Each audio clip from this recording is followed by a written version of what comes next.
I think the pre-flood world probably had greater air pressure and increased oxygen. Now, what happens under those conditions?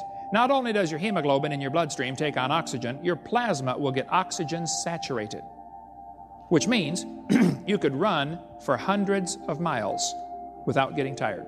I think, though, before the flood came, things were a lot different. That increased air pressure would sure make you heal up faster. How many of you remember baby Jessica that fell into the well in Texas?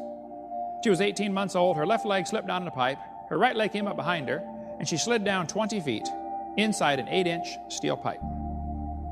She was down there for 2.5 days. They tore up the neighborhood getting that kid out of that well. I mean, it was an amazing rescue. Got to really praise those guys for the work they did. When they got her out, lots of her body had turned black from lack of circulation. Her right leg was totally black. It had been twisted around behind her, stuck in her face from behind for 2.5 days.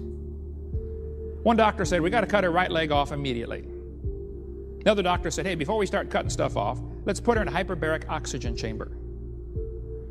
They stuck Jessica in a chamber, filled it up full of pure oxygen, and pumped it up to double normal pressure. Within a few hours, her leg turned pink. They restored circulation. In West Germany, they're treating all stroke patients with hyperbaric oxygen and getting amazing recovery from strokes. In England, they're treating multiple sclerosis. In India, they're treating leprosy with hyperbaric treatments. Here's a kid being treated for cerebral palsy. They're finding now if they give people more oxygen during surgery, only half as many get nauseated and only half as many have infections afterwards. A friend of mine in Oregon has his own hyperbaric chamber, cost $250,000. He let me go in it for 6 times. They call it a dive. You sit in there, they close the door and they pressurize it. I got up to triple atmospheric pressure.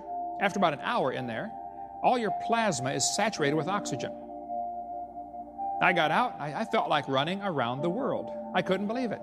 Felt like I was 19 years old again. Like, man, let's go jog someplace. It's incredible, the energy level.